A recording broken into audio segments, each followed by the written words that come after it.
200 number পৃষ্ঠা important, এটা পড়ার জন্য কম ইম্পর্টেন্ট। এটা হলো শেখার জন্য, পাস করার জন্য এটা ইরিলিভেন্ট, কিন্তু শেখার জন্য এটা রিলিভেন্ট। এটা আমরা করলাম। কিন্তু পাস করার জন্য এই নোটটা লাগবে, এই নোটটা ভেরি ভেরি ইম্পর্টেন্ট। এটা স্টার চিহ্ন দিলাম।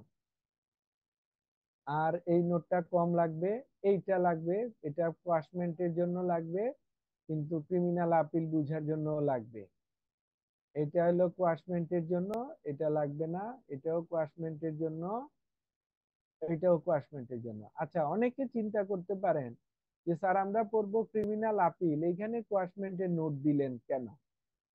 এইখানে ক্লাসমেন্টের নোট দেওয়ার অর্থ হলো যে কোয়াশমেন্ট এবং ক্রিমিনাল আপিল একটা আরেকটার যমজ ভাইয়ের মতো কাজ করে, বুঝলেন? একটা আরেকটা কিসের মতো? যমজ ভাইয়ের মতো কাজ করে। আপনি একটা আরেকটাকে যদি আইডেন্টিফাই করতে না পারেন, আপনি পরীক্ষার হলে যে কনফিউশন হয়ে যাবেন, দুশ্চিন্তাগ্রস্ত হয়ে যাবেন যে কোনটা কি কোনটা কি কোনটা কি। হ্যাঁ, এটা ক্রিমিনাল আপিল না কোয়াশমেন্ট, ক্রিমিনাল আপিল নাকি কোয়াশমেন্ট, এই চিন্তায় পড়ে যাবেন। এর জন্য এই দুইটাকে আমরা বইয়েতে পাশাপাশি রেখেছি। আবার আমাদের সিলেবাস কি?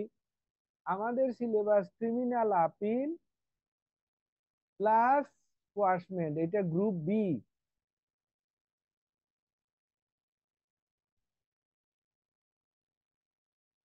ক্রিমিনাল আপিল আর কোয়াশমেন্ট, এই একটার বিকল্প আরেকটা উত্তর দিতে হয়, একটার বিকল্প আরেকটা। ক্রিমিনাল আপিল না পারলে কোয়াশমেন্ট দিবেন, আর কোয়াশমেন্ট না পারলে ক্রিমিনাল আপিল দিবেন। এই যে একটার বিকল্প আরেকটা, এর জন্য এই দুইটাকে আপনাকে পাশাপাশি রেখে, এই দুইটাকে পাশাপাশি রেখে পড়বেন। আর চিন্তা করবেন এটা ক্রিমিনাল আপিল, এটা কোয়াশমেন্ট। আদারওয়াইজ পরীক্ষার হলে যে আপনি টেনশনে পড়ে যাবেন, প্রশ্ন দেখে মনে হবে দুইটাই ক্রিমিনাল আপিল, অথবা প্রশ্ন দেখে মনে হবে দুইটাই কোয়াশমেন্ট।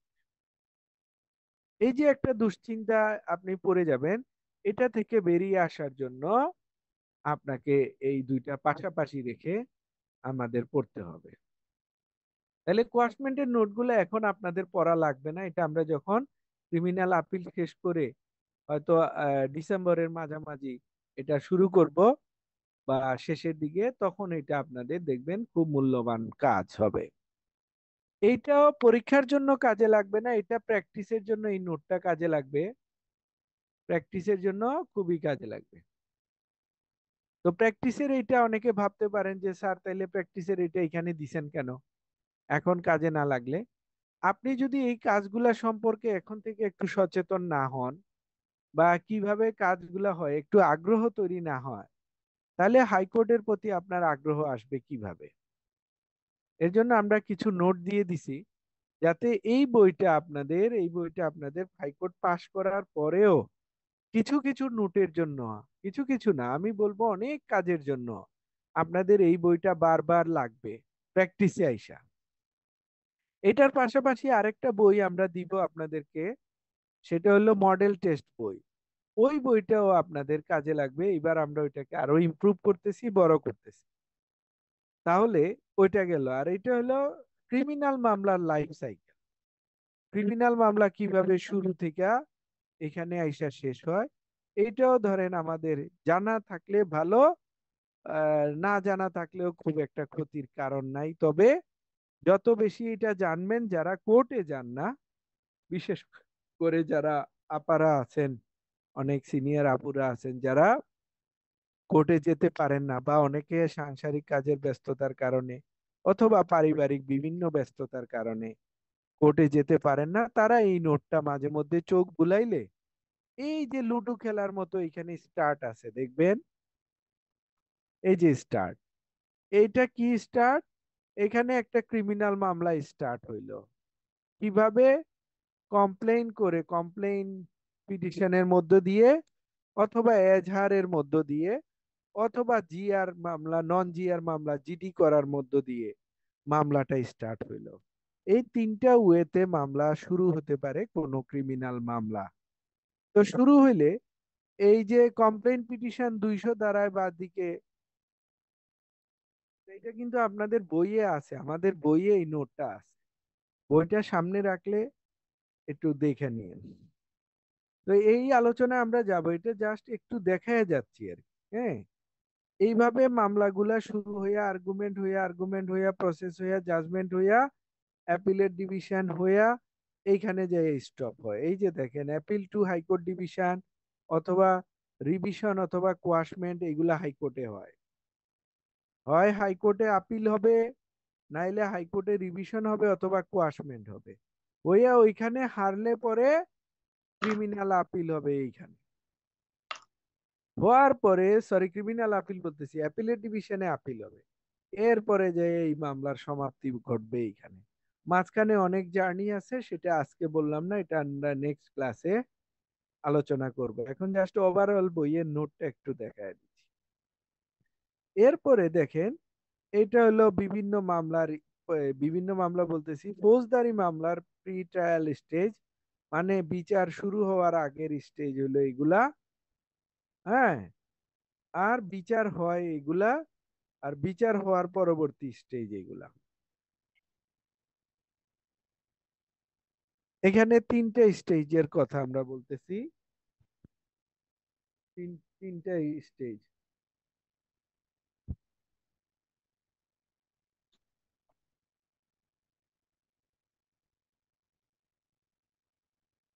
সরি, তাহলে এইখানে দেখেন তিনটা স্টেজের কথা বললাম।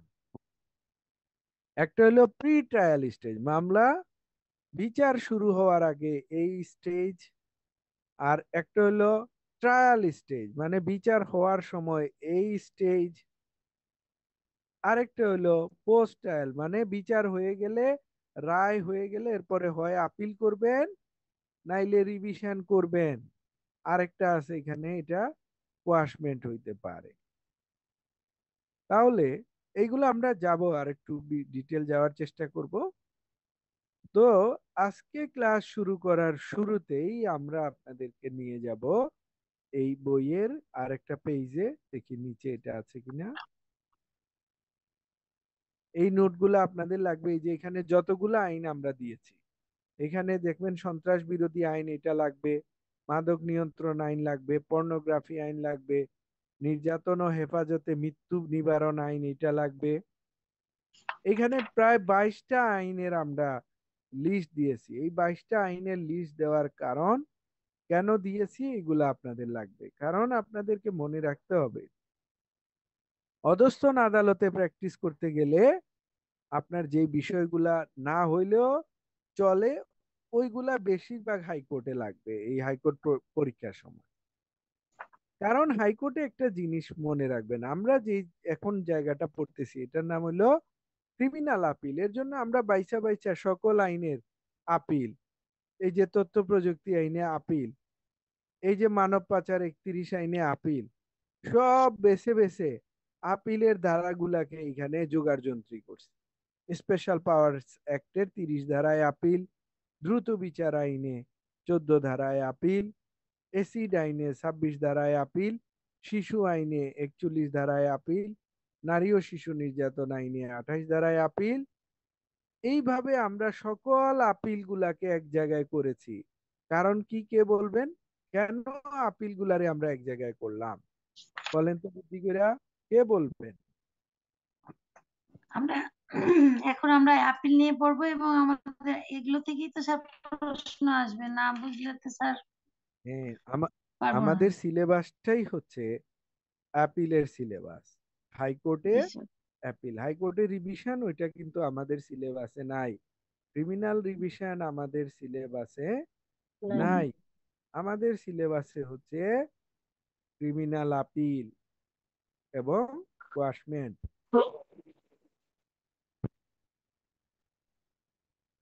আচ্ছা, 215 নম্বর পেজ। এইবার এই লিস্টটা আপনাদের মাথায় রাখতে হবে, আর এই লিস্টটা আপনাদের মাথায় রাখা খুব একটা কঠিন কাজ হবে না। আপনারা মোটামুটি তুখর মানুষ, এর জন্য আপনাদের এটা লাগবে। লিস্টে এইবার ভালো স্যার। আস্তে আস্তে, নূরবানু আপা কথা বললেন না। এই যে আমরা এই যে আরেকটা লিস্ট দিয়েছি এইখানে, বিলের তামাদি সংক্রান্ত বিষয়ে, এইখানে আরেকটা বিষয় আছে, সাজার মেয়াদ 7 বছর পর্যন্ত ফাইল হবে সিঙ্গেল ঠিক। বেঞ্চে, সাজার মেয়াদ 7 বছরের অধিক হইলে ডিভিশন বেঞ্চে। আর এখানে সেকেন্ড আপিল, সিভিলে সেকেন্ড আপিল নাই, সিভিলে সেকেন্ড আপিল নাই, কিন্তু ক্রিমিনালে সেকেন্ড আপিল আছে। ওই বিধানটা পড়াইতে গিয়ে হাউ ইট অপারেটস, কিভাবে এটা কাজ করে, এটার একটা নোট আমরা এখানে দিয়েছি। তো এইভাবে আমরা নোটের অংশটুকু বইয়ের এই প্রায় 218 নাম্বার পেজ পর্যন্ত বিভিন্ন নোটের মধ্য দিয়ে সাজিয়েছি। আমরা এই পড়তে গিয়ে যখন যেটা দরকারি হবে সেটা নিয়ে আলোচনা করব, আর আপনাদেরকে এইখানে সকল প্রশ্ন থেকে বেছে বেছে বেছে বেছে গ্রাউন্ডস গুলাকে এক জায়গায় করেছি, যাতে করে আপনারা গ্রাউন্ডস গুলা বেশি মনোযোগ দিয়ে পড়েন। তবে এখানে একটা নোট আপনারা নিতে পারেন যে এই 1 number ground plus 2 number ground হইতে পারে, বা 1 নাম্বার গ্রাউন্ডটা বেশি ইম্পর্টেন্ট, 4 নাম্বার গ্রাউন্ড, এই গ্রাউন্ড গুলা, এই যে 3 নাম্বার গ্রাউন্ড বা 2 নাম্বার গ্রাউন্ড, এই 5টা গ্রাউন্ড আপনারা যদি বেশি করে আমল করেন বা পড়েন, তাইলে সুবিধা হবে কি, ক্রিমিনাল আপিলে যতই প্রশ্ন আসুক না কেন, এই 5টা গ্রাউন্ডকে ইনিয়ে বিনিয়ে লেখে লেখে লেখে লেখে আপনি পরীক্ষায় পাশ করতে পারবেন ইনশাল্লাহ। এজন্য আমরা দেখেন বইটাকে এত সুন্দর করে সাজিয়েছি। এইবার মার্কেটে একচেটিয়া আমাদের বই চলতেছে। আমাদের বই কেউ যখন যাচ্ছে, উপরের চাকচিক্য দেখে যত না খুশি হচ্ছে, ভিতরের ম্যাটেরিয়ালস দেখে অনেকে এই বইয়ের প্রেমে পড়ে যাচ্ছে, বুঝলেন। আমাদেরকে বই দোকানদাররা বলে যে স্যার আপনার বই এইবার দেখার পরে অন্য বই মানুষ নিচ্ছেই না, এত সুন্দর বই হয়েছে, এত ইনফরমেটিভ বই হয়েছে। হ্যাঁ, আর আপনারা কিন্তু আরেকটা জিনিস মনে রাখবেন, এই যে গ্রাউন্ড গুলা শিখতেছেন, এই গ্রাউন্ড গুলা কিন্তু not only for the written examination, also you can apply this grounds in future in your practice life. So এক ডিলে দুই পাখি মারার জন্য you have to prepare yourself. আপনাকে এখন প্রিপারেশন নিতে হবে, আপনাকে প্রস্তুত হতে হবে যে আমি এটা দিয়ে যেন আমার প্র্যাকটিস লাইফেও এই কথাগুলাকে কাজে লাগাইতে পারি। যেমন এই গ্রাউন্ডটা দেখেন, লার্নেড ট্রাইব্যুনাল, ট্রাইব্যুনালের জায়গায় যদি জাজ লেখেন লিখবেন জাজ হইলে জাজ, যেমন সেশন জাজ, লার্নেড সেশন জাজ did not consider that the prosecution failed to prove the case beyond all reasonable doubt। যে জজ সাহেব, অধস্তন আদালতের জজ সাহেব কনসিডার করতে পারেন নাই কি, যে প্রসিকিউশন ফেল করেছে মামলাটা প্রমাণ করতে। অ্যান্ড এজ সাচ, এইভাবে the impugned judgment and order of conviction and sentence is liable to be satisfied. তো এই গ্রাউন্ডটা আপনার প্রশ্ন কমন পড়লেও এটা লিখতে পারেন, প্রশ্ন না বুঝলেও এটা লিখতে পারেন, প্রশ্ন বুঝলেও এটা লিখতে পারেন। এজন্য আপনাদেরকে আমি রিকোয়েস্ট করতেছি একটু পরিশ্রমী হইতে হবে, আর আমি যেইভাবে বলার চেষ্টা করতেছি ওইটাকে একটু এইভাবেই বুঝার চেষ্টা করে। আজকে আমরা যেমন আমাদের যে ইয়া সরাসরি ক্লাস হয়, ওইখানে আমরা খাতা দেখেছি, তো ভাগ্য ভালো এবার আমি খাতা বেশি দেখার চেষ্টা করতেছি অন্যবারের তুলনায়। কারণ এইবার পরীক্ষার পর আমি টের পাইলাম যে রেজাল্ট কারো কারো খারাপ হচ্ছে। এটার কারণ কি, রহস্য উদ্ঘাটন করে পাইলাম অনেকে পরে করছে কি, ওই বই থেকে 2টা গ্রাউন্ড, এই বই থেকে একটা গ্রাউন্ড, আবার নিজের মতো করে কিছু লিখছে, লেখা এগুলা এলোমেলো হয়ে গেছে, মানে একটা ভাষার সৌন্দর্য রক্ষা করা যায় না। এই যে ওনাদের ক্লাস আপনারা স্ক্রিনে দেখতে পাচ্ছেন, এই যে সকালের ব্যাচ এবং বিকালের ব্যাচ, হ্যাঁ প্রচুর স্টুডেন্ট আসতেছে, এর জন্য এইবার আমার উপর একটু প্রেশার আছে যে সকলকে বেশি বেশি করে ভালোভাবে পড়াইতে হবে। ওনাদের খাতা দেখে আজকে আমি এটা আবিষ্কার করলাম যে অনেকে নিজের মতো করে গ্রাউন্ড লিখতেছে, কেউ 2 লাইনে লেখা শেষ করে ফেলতেছে। হ্যাঁ, মানে আপনার এই কৃপণতা করতেছে, ভাষা লিখতে যেয়ে কৃপণতা করতেছে, এটা করা যাবে না, এটা করা যাবে না। এইখানে খাতাগুলা দেখলাম, যেমন আজকে আপনারা অনেকেই খাতা দেখান নাই, যদি খাতা দেখাইতেন ওই জিনিসগুলা বেরোয় আসতো। এর জন্য আপনাদেরকে রিকোয়েস্ট করব, পরীক্ষা পর্যন্ত নিজের মতো করে বানায়া লিখতে যাবেন না।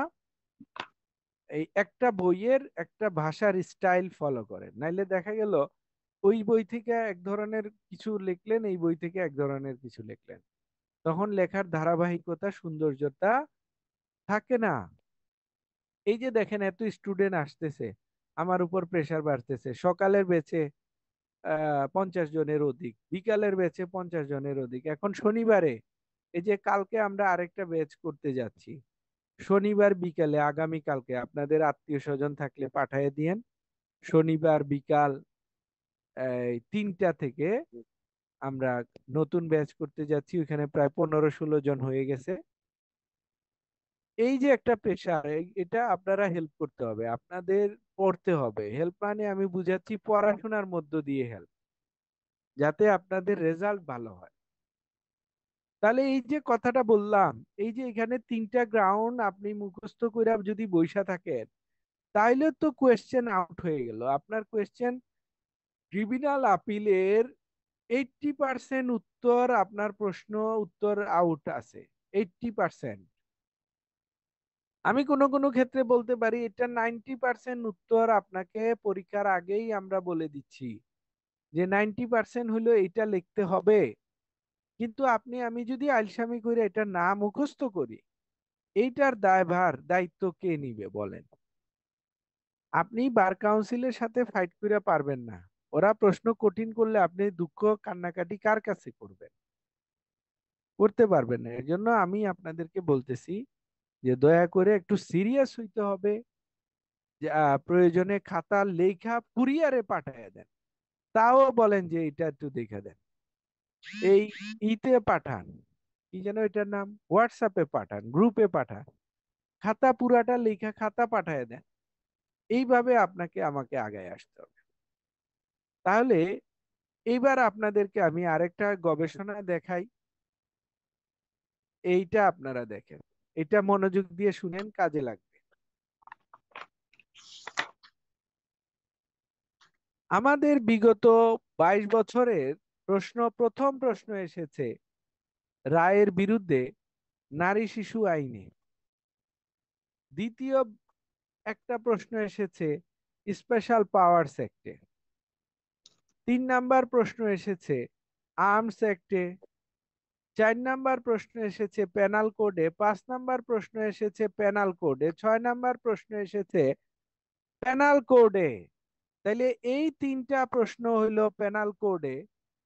তাহলে এই 3টা মিলে যদি ধরি একটা প্রশ্ন, আর এইখানে 2টা প্রশ্ন, 3টা 4টা, তাইলে বিগত কত বছর, বিগত ধরেন 22 বা 23 বছর ধরে, 23 বছর ধরে হাইকোর্টের পরীক্ষা হচ্ছে, আর ক্রিমিনাল আপিলের প্রশ্ন হইল মাত্র কয়টা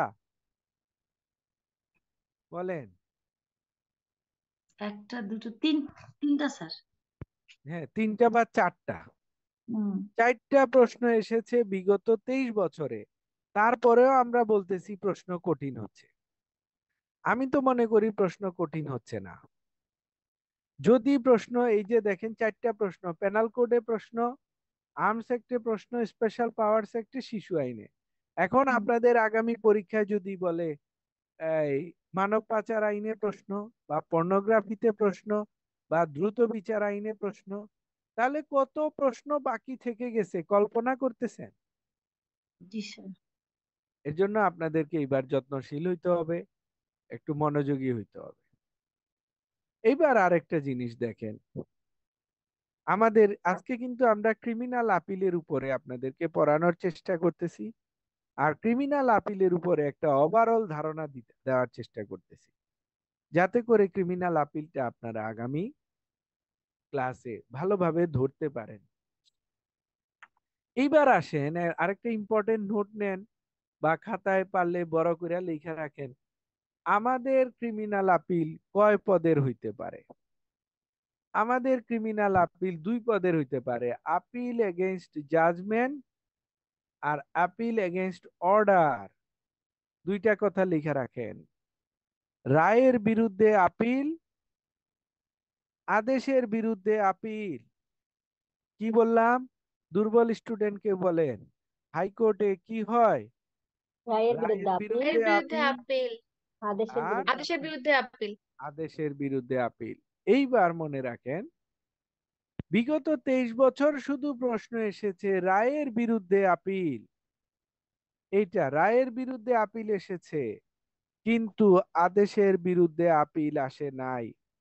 এর জন্য আপনাকে আমাকে পরিশ্রমী হইয়া দুইটা আপিল শিখতে হয়। একটা হইলো আদেশের বিরুদ্ধে আপিল, এই যে এখানে আদেশের বিরুদ্ধে আপিলের কস্ট টাইটেল একরকম, আদেশের বিরুদ্ধে আপিলের গ্রাউন্ডস একরকম, আদেশের বিরুদ্ধে আপিলের প্রেয়ার একরকম।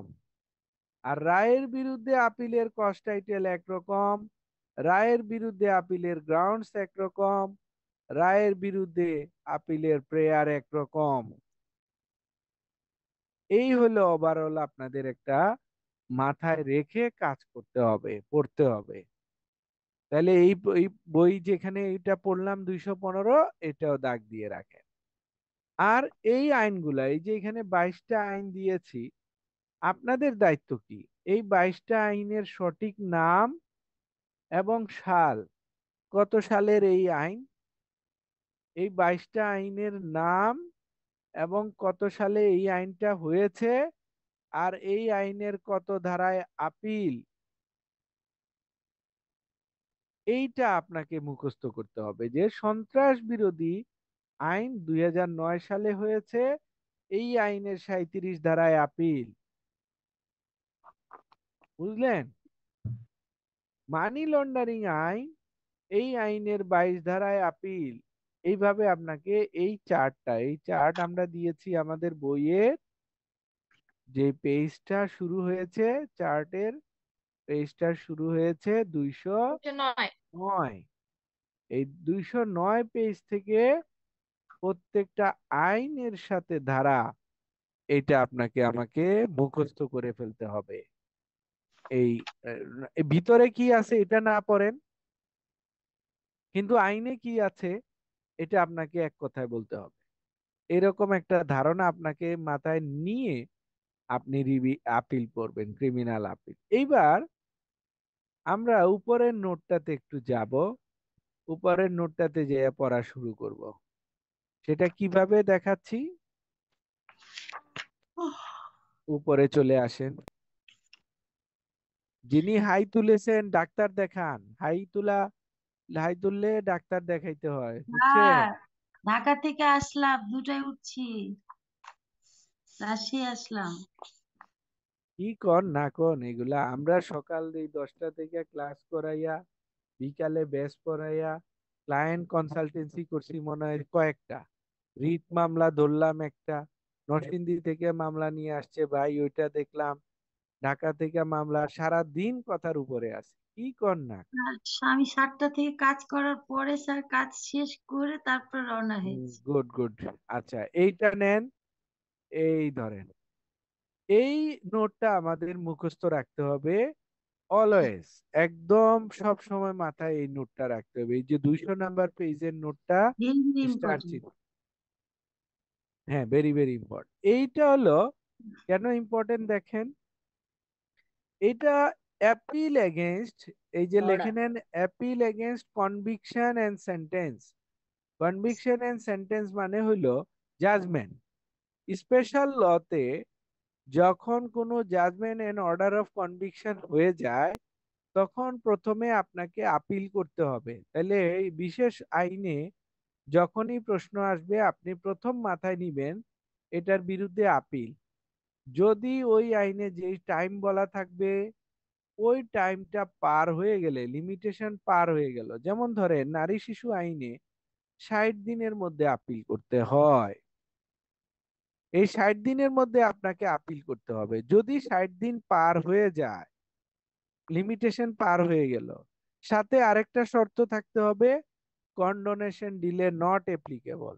60 দিন পার হয়ে গেলে যদি আইনে বলা থাকে তামাদি দরখাস্ত দেওয়া যাবে না, তখন ওই আপিলটা না করার ব্যর্থতায় বা ওই আপিলটা করতে না পারার কারণে আপনাকে করতে হবে কোয়াশমেন্ট।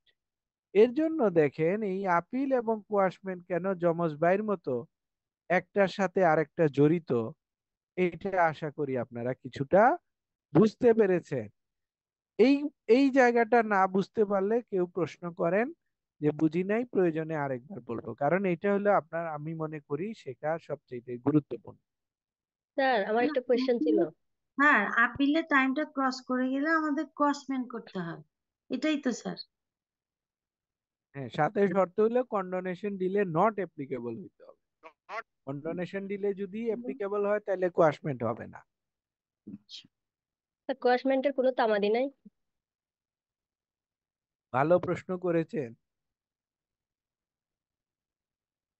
সাধারণত কোয়াশমেন্টে কোনো তামাদি নাই, তবে আপনি এমন দেরি করলেন, হাইকোর্ট যদি মনে করে যে আপনি এটা খামাখা একটা ভেজাল লাগাইতে আসছেন, আপনি ক্লিন হ্যান্ডে আসেন নাই, আপনার মধ্যে একটা অন্য মন কাজ করতেছে, তাইলে উনি চাইলে এই গ্রাউন্ডে এটা মামলা নাও নিতে পারেন। হ্যাঁ, যে আপনি এতদিন কি করছেন, আপনি আসলেন না কেন। হুম। স্যার এইবার আসেন, এইবার আসেন এই ডান পাশেরটা দেখেন। ডান পাশে অ্যাপিল এগেইনস্ট অর্ডার, এবং এটা বিশেষ ল হইতে হবে। এটা আপনারা সাধারণত যখন আমরা নিম্ন আদালতে প্র্যাকটিস করি, খালি চোখে কেউ বলতে পারে যে ক্রিমিনালের সকল আদেশের বিরুদ্ধে রিভিশন, বা আপনি এমসিকিউ যখন পড়ছেন আপনারা কিন্তু এভাবেই পড়ছেন যে ক্রিমিনালের সকল আদেশের বিরুদ্ধে রিভিশন, পড়ছেন কিনা কেউ কেউ? হুম। করছি স্যার। ক্রিমিনালের সকল আদেশের বিরুদ্ধে রিভিশন, এটা কিন্তু প্রযোজ্য হইল অ্যাডভোকেটশিপ পরীক্ষার জন্য। এটা প্রযোজ্য যে ক্রিমিনালের সকল আদেশের বিরুদ্ধে রিভিশন, এটা কিসের জন্য প্রযোজ্য? অ্যাডভোকেটশিপ পরীক্ষা, কারণ অ্যাডভোকেটশিপ পরীক্ষায় বিশেষ আইনের সিলেবাস নাই। আর আপনারা এখন যেটা পড়তেছেন হাইকোর্ট, এখানে কিন্তু শুধু সিপিসি আর সিআরপিসি না, সরি, পেনাল কোড আর সিআরপিসি না, পেনাল কোড আর সিআরপিসি না, বরঞ্চ এখানে আপনার সারা দুনিয়ার আইন এখন বিশেষ আইন বলতেছে, কোন কোন বিশেষ আইন বলতেছে, যেগুলা বলতেছে ওইগুলার জন্য কথাটা প্রযোজ্য, যে অর্ডারের বিরুদ্ধে আপনাকে প্রথমে আপিল করতে হবে। অর্ডারটা কিরকম হইতে পারে? যেমন বেইল রিজেকশন অর্ডার, বেইল চেয়েছেন, বেইল নামঞ্জুর, নারী শিশু কোর্ট বেইল নামঞ্জুর করেছে, আপনি কি করবেন? হাইকোর্টে ওইটার এগেনস্টে আপিল করবেন। পাইলেন বুদ্ধিটা? সাধারণত বেইল রিজেক্ট হইলে আমরা 498-এ ক্রিমিনাল মিসেলেনিয়াস জুরিসডিকশনে হাইকোর্টে ক্রিমিনাল মিস কেস করি, 498 যেটাকে বলি, 498। কিন্তু বিশেষ আইনে যদি ওইখানকার ট্রাইব্যুনাল, যেমন নারী শিশু ট্রাইব্যুনাল বেল রিজেক্ট করেছে, আপনি হাইকোর্টে আপিল করবেন, তাইলে আদেশের বিরুদ্ধে আপিল হইল কিনা? বেল রিজেকশনটা একটা আদেশ, সেটার বিরুদ্ধে আপনি হাইকোর্টে আপিল করলেন। আবার দেখেন ট্রায়াল কোর্টে বা ট্রাইব্যুনালে একটা অ্যাপ্লিকেশন দিলেন ফর ডিএনএ টেস্ট, জজ সাহেব বললেন ডিএনএ টেস্টের দরখাস্ত নামঞ্জুর, তখন কিন্তু এই রিজেকশনের বিরুদ্ধে আপনাকে আপিল করতে হবে, এই আদেশের বিরুদ্ধে। আবার আপনি অ্যাপ্লিকেশন দিলেন আসামি পক্ষে, ডিসচার্জ পিটিশন দিলেন, সেটাও নামঞ্জুর, আপনি ওইটার বিরুদ্ধে হাইকোর্টে আপিল করবেন। এখানে বড় করে লেখা আছে মেইন কনসেপ্ট হইল এনি অর্ডার এগ্রিড পার্টি কি করবে? আপিল করবে। এগ্রিড পার্টি হইলেই আপিল করবে। আর আপিলের তামাদি পাস হয়ে গেলে, শর্ত কন্ডোনেশন দিলে নট অ্যাপ্লিকেবল হইলে, এই দুইটা শর্ত ফিল আপ করলে তখন এই আপিল না করে আপনি এখানে কোয়াশমেন্টে আসবেন। এই সেই কোয়াশমেন্ট, বুঝলেন? তাহলে এই বই যারা এই যে এখন বুঝবে, এইখানে আপনারা বুঝলেন, আর না বুঝে যখন কেউ বই নিবে তখন বলবে এইখানে আপিল, আবার আপিল কইরা এখানে আবার কোয়াশমেন্ট কেমনে হয়, এইভাবে অনেকে ভুল বুঝবে। কিন্তু এইভাবে ক্লাস করলে আর ভুল বুঝবে না, যে না এখানে তো এরকম ব্যাখ্যা আছে। রাইট। সবাই এইভাবে আপনাদেরকে পড়তে হবে। তাহলে কি দাঁড়াইলো, যে আমরা প্রথমে আপিলের চেষ্টা করি, যে কোনো মামলায় প্রথমে আপিলের চেষ্টা করি। যদি আপিলে আমরা এইভাবে ব্যর্থ হই তখন আমরা কোয়াশমেন্টে যাই। এখন প্রশ্ন হইল আরেকটা, যে ধরেন এইখানেই লিখি, উদাহরণস্বরূপ উদাহরণস্বরূপ এইখানেই লিখি, ধরেন সেশনস কোর্টে একটা মামলা চলতেছে, আপনি ডিসচার্জ পিটিশন দিলেন। এখন এই সেশন কোর্ট ডিসচার্জ পিটিশন নামঞ্জুর করলো, একটা আদেশ দিল, আর মামলা চলতেছে 302 অব দি পেনাল কোড, হত্যা মামলা। ডিসচার্জ পিটিশন দিলেন, ডিসচার্জ পিটিশন নামঞ্জুর। এখন এই আদেশের বিরুদ্ধে হাইকোর্টে কি করবেন, লিখে জানান। এই আদেশের বিরুদ্ধে আপনি হাইকোর্টে কি করবেন? পেনাল কোডে মামলা চলতেছে, ডিসচার্জ পিটিশন দিলেন, নামঞ্জুর হলো, আর এই নামঞ্জুরের আদেশের বিরুদ্ধে আপনি হাইকোর্টে আপিল করবেন, না কোয়াশমেন্ট করবেন, নাকি রিভিশন করবেন? বুদ্ধি কইরা টাইপ করেন কেউ ইনবক্সে, আমাদের যে ক্লাসের ইনবক্স আছে জুমে।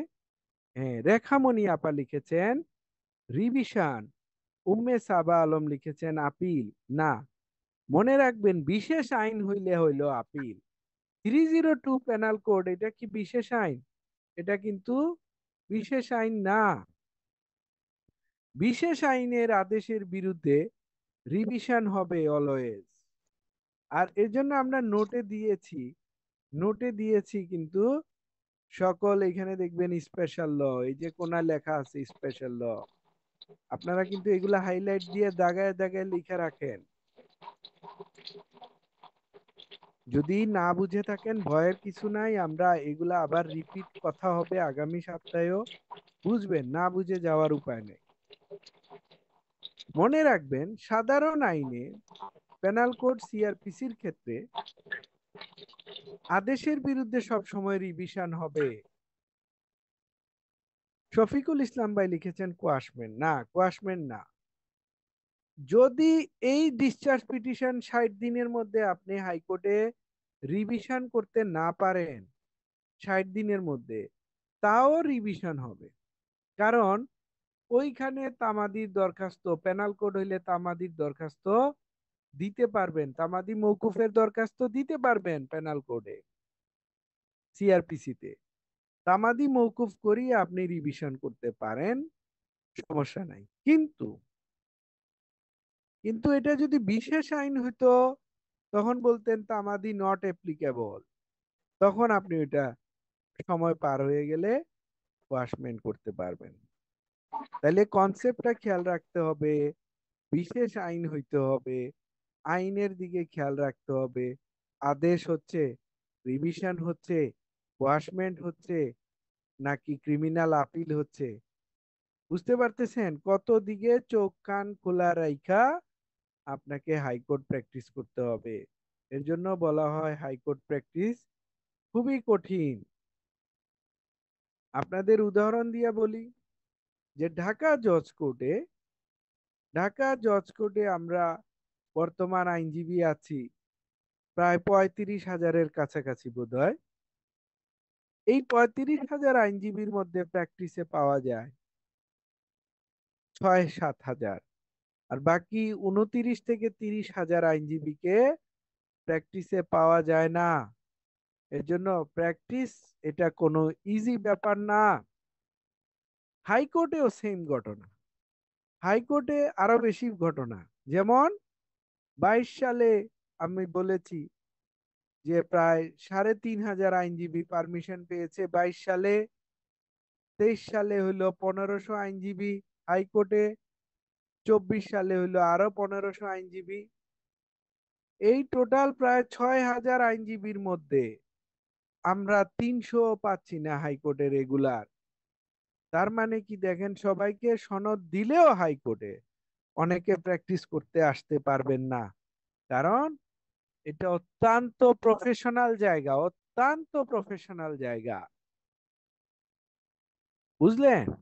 এর জন্য আপনাদেরকে এখন থেকে সিরিয়াস হইতে হবে। এই কথাগুলা ভয় দেখাচ্ছি না আপনাদেরকে, এইগুলা বলার অর্থ হইল যে আপনি সচেতন হন। আপনি যদি সচেতন না হন, তাহলে আপনার জন্য কঠিন সময় অপেক্ষা করতেছে। Time and tide wait for none. Time চলে যাবে, সময় চলে যাবে, বসে থাকবে না। আপনার কিন্তু সনদ নিতে হবে। এইবার আসেন, আপনাদেরকে আমরা একটা ড্রাফট দেখাবো, এরপরে প্রশ্ন উত্তর অন্যান্য নোট এইগুলায় পরে যাব। এই নোটটা আমরা গ্রুপে দিয়ে দিব। এই নোটটা সবচেয়ে ইম্পর্টেন্ট। এটা হলো ক্রিমিনাল আপিল চেনার উপায়। এই 10টা প্রশ্ন আপনি না নিজের সাথে নিজে না করে নিজেকে নিজে এই 10টা প্রশ্ন করবেন পরীক্ষার হলে বসে।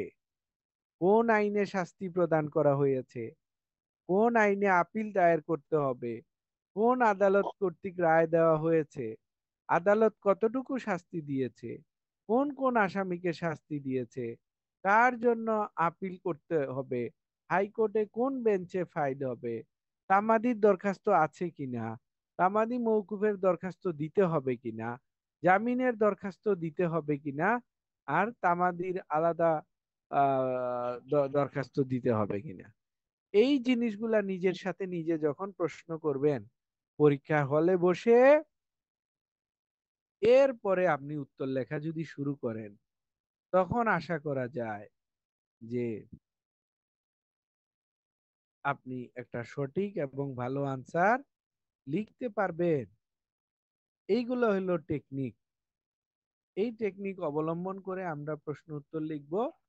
আর এখন যে নোটটা দেখাবো, এটা হলো আমাদের জন্য একটা মাস্টার গাইডলাইন হিসেবে কাজ করবে। ক্রিমিনাল আপিলের প্রশ্ন আমরা ফাঁস করে দিলাম আপনাদের। ক্রিমিনাল আপিলে কি প্রশ্ন হবে, সরি উত্তর হবে, সেটা দিয়ে দিচ্ছি। সেটা দেখেন এইভাবে, এখান থেকে এই এইটা থেকে এটা এই এই এটা দাগ দিবেন। আপনারা আন্দাজ করে দেখেন আপাতত। এই হলো ক্রিমিনাল আপিলের ডিস্ট্রিক্ট থেকে শুরু করে এই এটুক উত্তর, ডিস্ট্রিক্ট থেকে শুরু করে এটুক উত্তর। এইখানে এই যে নীল আকাশের নীল কালার দেখতেছেন, এই আকাশের নীল কালারটা আপনার প্রশ্ন কমন পড়লেও লিখে দিবেন, প্রশ্ন না পারলেও এই নীল কালারটুকু লিখে দিবেন। প্রশ্ন বুঝলেও এটা লিখে দিবেন, প্রশ্ন না বুঝলেও এই নীল কালারটুকু লিখে দিবেন। পারবেন কিনা? এখন বলতে পারেন তাইলে এত সহজ হইলে তো আমাদের কাজ হয়ে গেছে, তাইলে তো কাজ ছাড়া আমরা সবাই পাস। ইন্টারেস্টিং বিষয় হলো এটা লিখতে গেলেও দেখবেন আপনার জান বাইরে হয়ে যাচ্ছে। হ্যাঁ, এটা দেখতে যত সহজ লাগতেছে, ঘটনা ঘটানো এত সহজ না। ক্রিমিনালের প্রশ্ন উত্তর আমরা দিয়ে দিলাম যে এই প্রশ্ন উত্তরটা পরীক্ষায় আসবে। এখন অনেকে বলতে পারেন এটা কি বলেন স্যার? হ্যাঁ, কারণ ক্রিমিনাল প্রশ্ন যেভাবেই হোক না কেন আপনাকে উত্তর মোটামুটি এইভাবেই লিখতে হবে। তাহলে আমাদের উচিত কি জানেন? আমাদের উচিত হলো আপনাদের ক্রিমিনাল আপিলের ক্লাস করানো, আগে আর্মিদের মতো মাঠে ট্রেনিং দিয়ে ছাইরা দিয়া, রোদের মধ্যে দৌড়াইতে দৌড়াইতে আর্মিদেরকে যেরকম কষ্ট দিয়ে ট্রেনিং দেওয়া হয়, আপনাদেরকে এইভাবে আমরা আগে কষ্ট দিয়ে এইটা মুখস্থ করানো হইলো আমাদের 1 নাম্বার কাজ। আগে আমরা জিজ্ঞেস করব যে আগে মুখস্থ বলেন এই ড্রাফটটা, যদি মুখস্থ হয় তাইলে আমরা ক্রিমিনাল আপিলের ক্লাস শুরু করব। এইভাবে আপনাদেরকে ট্রেনিং দিয়া যদি আমরা আগায় নিতে পারি তাহলে আমার বিশ্বাস সবাইকে পাশ করানো সম্ভব। অনেকে আলসামি কইরা ফালায় রাখেন, স্যার এটা দিছে এটা মুখস্থ করে ফেলবো, আচ্ছা এখন ডিসেম্বরটা একটু ঘুরে নেই। ডিসেম্বর ঘোরার পরে আপনাকে আবার শয়তান ওয়াসওয়াসা দিবে যে জানুয়ারির 15 তারিখ তোমার জন্মদিন, তাহলে জানুয়ারির 15 তারিখ আমি জন্মদিনটা পালন করে নেই, ফেব্রুয়ারি থেকে একদম পড়া শুরু করব, ফেব্রুয়ারি থেকে আরেকটা ইউসিলে আসবে, এইভাবে আপনার সময় শেষ হয়ে যাবে। এর জন্য দয়া করে আপনাদের আগামী যে শুক্রবারে ক্লাস হবে ওইটাই আপনাদেরকে হোমওয়ার্ক হবে। এইখান থেকে শুরু করে এই জায়গাটা আপনারা দেখে দেখে হইলেও দয়া করে একবার লিখে দেখাবেন। আর যারা একটু হাইকোর্টের সনদ যাদের বেশি দরকার তারা মুখস্থ করে ফেলবেন। এই ডিস্ট্রিক্ট কুমিল্লা থেকে শুরু করে করে করে করে করে এতটুক। আচ্ছা, এখানে মুখস্থর একটা সহজ বুদ্ধি বইলা দেই। এই জাজমেন্ট থেকে শুরু করে এই কথাটা, এটাকে যদি আমরা লাল কালার ধরি, আর এই যে এখানে দেখতেছেন জাজমেন্ট থেকে শুরু করে করে করে এটা লাল কালার, এই কস্ট টাইটেলে যেই লেখাটা থাকে হুবহুব লেখাটা এই প্রেয়ারে থাকে। এটা লিখে ফেলেন, নোট লিখে ফেলেন। কস্ট টাইটেলে এই লেখাটা যেখানে থাকে সেম লেখাটা প্রেয়ারে এখানে থাকে। লিখতে পারছেন? নোট লেখেন যে কস্ট টাইটেলে যেই লেখাটা এখানে থাকে সেম লেখাটা প্রেয়ারে লিখতে হয়। পারতেছেন? আর এই যে গ্রাউন্ডস দেখতেছেন, 4টা গ্রাউন্ডস, এই 4টা গ্রাউন্ডসে আপনি 4টাই হলো কমন গ্রাউন্ডস। এই 4টা গ্রাউন্ডস আপনি যদি শিখেন, এই 4টা গ্রাউন্ডস এই প্রশ্নের জন্য না, বরঞ্চ তাবৎ ক্রিমিনাল আপিলের জন্য আপনার কাজ হয়ে গেছে। শুধু এই ক্রিমিনাল আপিলের জন্য না, সকল ক্রিমিনাল আপিলের জন্য আপনার কাজ হয়ে গেছে।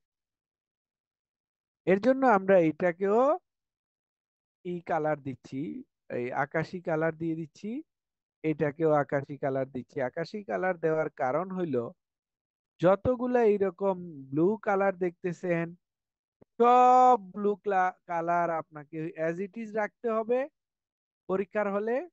একদম ভাষা এখানে যেরকম আছে এইরকম, এটারে আর নাড়াচাড়া কইরা ভেজাল লাগাইতে যায় না, হ্যাঁ, 19-20 করতে যায় না। কষ্ট হইলেও এটাকে মুখস্থ করে একদম ঠুটস্থ মুখস্থ করে একদম ঝরঝরে করকরা মুখস্থ রাখতে হবে।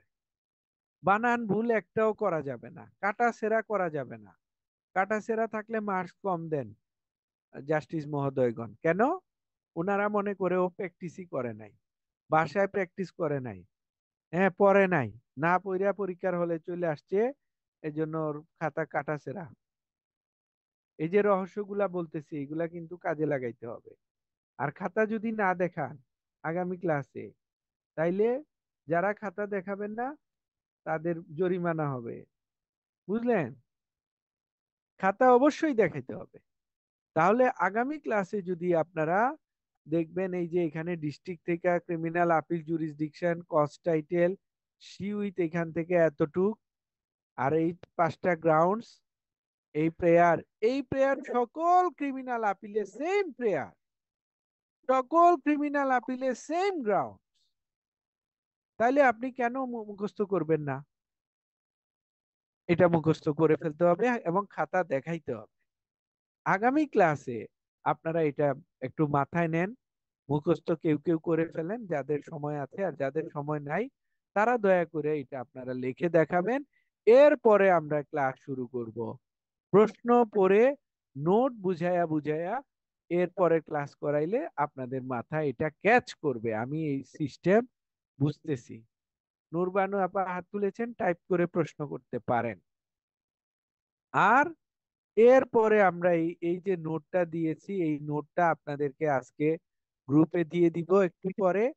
আপনারা এটা প্রিন্ট করে সাথে রাখবেন আগামী ক্লাসে আমরা বাকি ক্লাস করব এবং সকলকে আরো ডিটেল বোঝানোর চেষ্টা করব। Criminal appeal how to operates before the honourable high court division. কারো কোনো প্রশ্ন থাকলে প্রশ্ন করতে পারেন, আমরা আনমিউট করার সুযোগ দিয়েছি, এখন কথা বলে প্রশ্ন করতে পারবেন। প্রশ্ন না থাকলে আজকের ক্লাস এখানেই শেষ হবে। এই নোটটা আমরা এখনই গ্রুপে দিয়ে দিব, আমাদের হোয়াটসঅ্যাপ গ্রুপে, গোপন হোয়াটসঅ্যাপ গ্রুপে নোটটা দিয়ে দিব। বলেন কারো কোনো প্রশ্ন থাকলে, আদারওয়াইজ আমরা এইখানেই ক্লাস শেষ করব। ও স্যার, এটাই বলছিলাম।